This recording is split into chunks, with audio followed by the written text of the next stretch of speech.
What does it mean to have a talent? You might think it's having a very high IQ or being a child genius, like a lot of other people.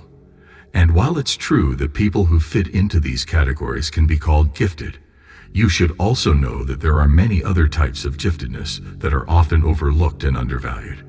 In their 1988 article, Profiles of the Gifted and Talented, researchers George Betts and Maureen Neihardt found 6 different types of gifted people based on how they act, how they feel, and what they need.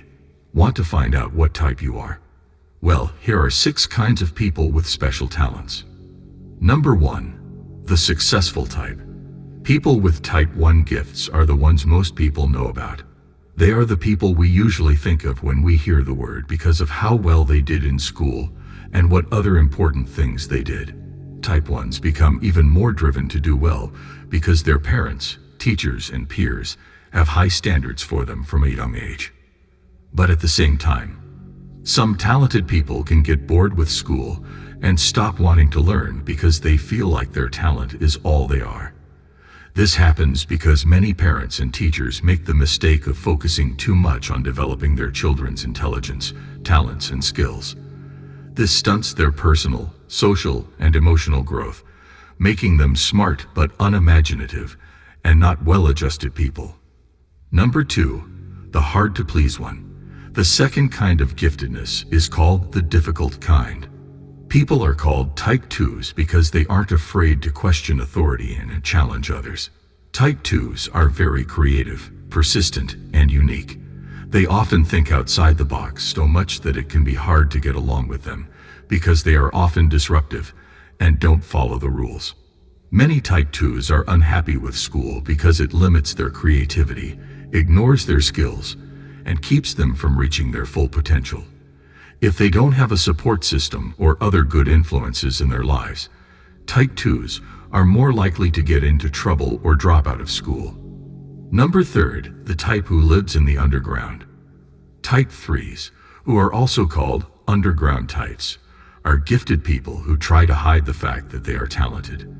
This could be because they want to feel more included in a group of peers who aren't gifted, feel too much pressure to do well, or don't like the close scrutiny and attention that often comes with being gifted.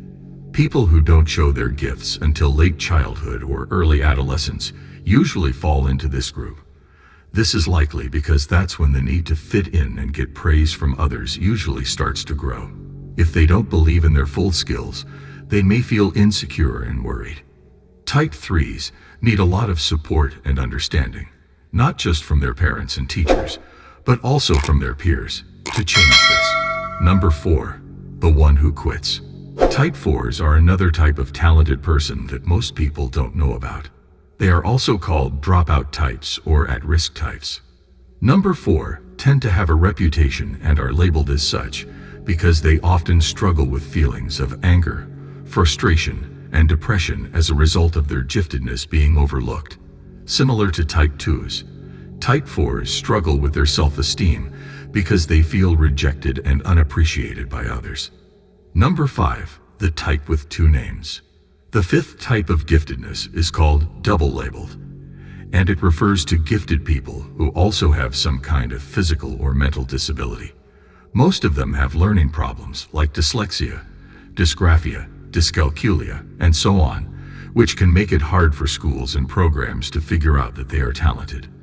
Their disability may also make it harder for them to finish their work on time or do other structured tasks as easily as other talented students.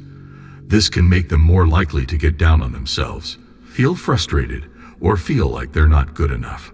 Type 5s may also be impatient, stubborn, and sensitive to criticism, which makes it even more important to help them develop their skills and talents. Number 6, the self-starter. Last but not least is the autonomous type, which is made up of skilled people who are independent, careful, and able to take care of themselves. Like type 1s, type 6s often find success and respect because they have learned how to do well in school or have found ways to make the system work for them. They are good leaders by nature because they are smart and know what they want to achieve. And unlike most other types, Type 6s usually know that they have special talents. But because they have such a strong sense of their own power, they don't worry about trying to please others, win their approval, or fit in with their peers. So, which type were you the most like? Do you fit more than one category? Tell us in the comments section below. If you thought this video was helpful, make sure to click like, subscribe, and share so that others who might find it useful can see it. And don't forget to click the bell icon to be alerted when we post a new movie. Below is a list of the sources and works that were used in this video. Thank you for watching, and we'll see you in the next video.